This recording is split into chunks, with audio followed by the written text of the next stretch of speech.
তো চলুন আজকে একটা এলইডির কাজ দেখাই। এটার সমস্যাটা কি আপনারা দেখতে পাচ্ছেন? তো চলুন আগে কাজ করে দেখাই হয় কি না না হয়। এই জুম হয়ে আছে, এই সাইড কক, এই সাইড টুকু একটু জ্বলে গেছে। অর্ডারটা তো একদম ফ্রেশ আছে, এটার কোনো সমস্যা।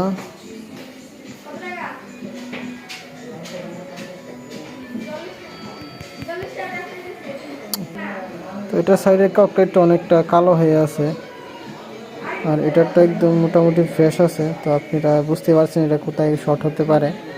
তো এটা হলো আপনার এই ককটার মধ্যে কোনো একটা লাইন ডিসকানেক্ট হয়ে আছে। তো এটা ডিসকানেক্টটা কীভাবে আপনারা বের করবেন এটা আপনাদের দেখাই।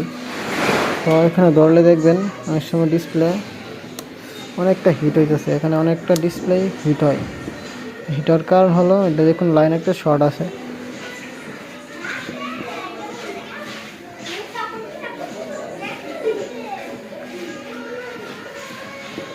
এখানে মোটামুটি অনেকটা হিট হইতেছে, এরকম লাইন শর্ট হয়ে আছে।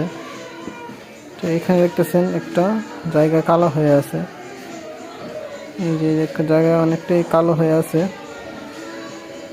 দেখতে পারতেছেন এই যে জায়গাটা অনেকটাই কালো হয়ে আছে। তো শর্টটা মূলত এখানের থেকে বা এই সাইডের কক্ষের থেকে হইতে পারে। অনেকটাই ডিসপ্লে ঠিক হওয়ার মতো অবস্থায়। তো চলুন আপনাদেরকে কাজ করে আগে দেখে হয় কি না হয়।